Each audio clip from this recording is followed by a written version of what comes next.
What does living an authentic life means to you? Not surprisingly, it has different meaning for each of us. In fact, most of us have a hard time understanding what it means to live authentically because its meaning is not precise. What I consider living authentically will differ from what you consider it to be. From person to person, the answer will always be different. So what is the general meaning of living an authentic life? Here it is. It's embracing who you really are and what you truly believe and living in accordance to what feels right to you. The definition is so simple, but for many of us, it's hard to adapt for many reasons. Some of those reasons are self-imposed. Others are because of society or simply because of the way we were raised. Here's the thing. We live in a society that judges according to their personal standards. And if you choose to live beyond their understanding of what's quote unquote normal, then you are an enigma or something is wrong with you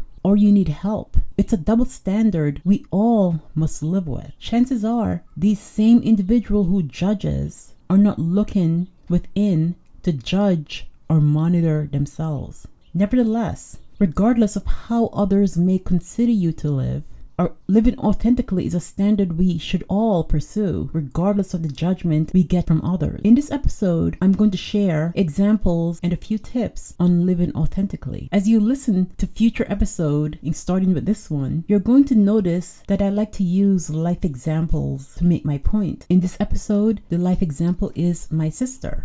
As a side note, I have quite a few of them, sisters that is, so I may have many more examples with them in mind. This particular sister has evolved from when I first held her when she was born. Sometimes I reflect on the fact that not only is she an adult and married with a few children, one of which is a teenager, but she has changed so much or evolved, as I like to say. I don't want to refer to her as the sister, so let's call her G. I believe G has come into her own sense of self because of many personal life experiences, some of which are not so good, that have shaped her. When I think of her, when I talk to her, I believe G is the epitome of what it means to live authentically. It's never easy when society, family, friends, people that have a part of our lives from an early age tell us that how we choose to live is not normal or label us with some form of negative implications that are practically disheartening. What's normal for these cynics is what they don't understand or because they believe they would have chosen differently. What's really not normal for them, but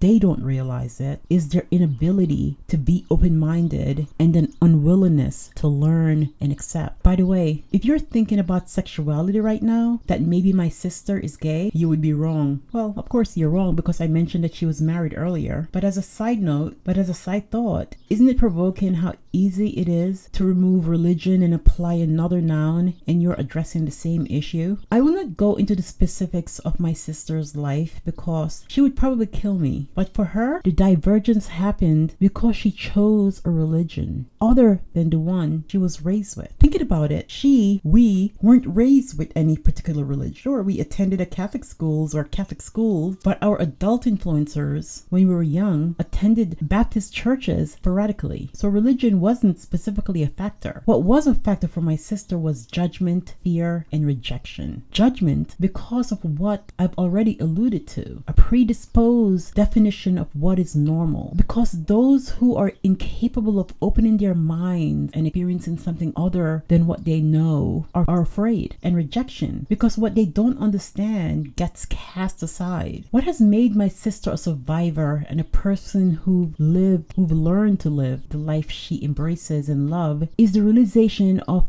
5 things or 5 tips that we should all adapt to live authentically. The first one is to stop trying to please everyone. Trying to offer a different version of yourself to please others is exhausting. Being truly authentic is saying, this is me, whether or not you like it. The second one is trusting your intuition. Without a doubt, it's scary when you choose to live your truth, to blaze your own trail and trust your own instincts. But to do so would mean being happy in your life. Why would you want anything less? The third one is to focus on forming a connection with peers, not impressing them.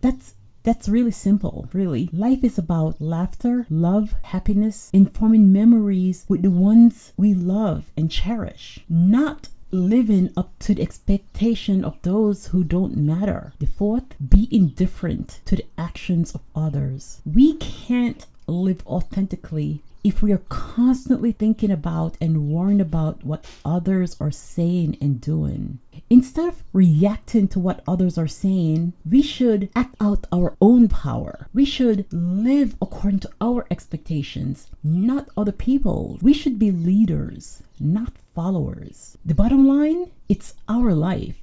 We should choose how to live it. And the fifth and final, embrace your choices. You will literally drive yourself, or we will literally drive ourselves crazy by adjusting and adapting our lives to what others expect and see as lacking or complex in our lives. We should ignore them. We should embrace our complexities, our reality. Isn't that what makes us who we are? I would love to know how you live authentically and which of these tips or any that have led to you living an authentic life. You can share your tips on fullerliving.com/community. That's FULLRLIVING.com/community.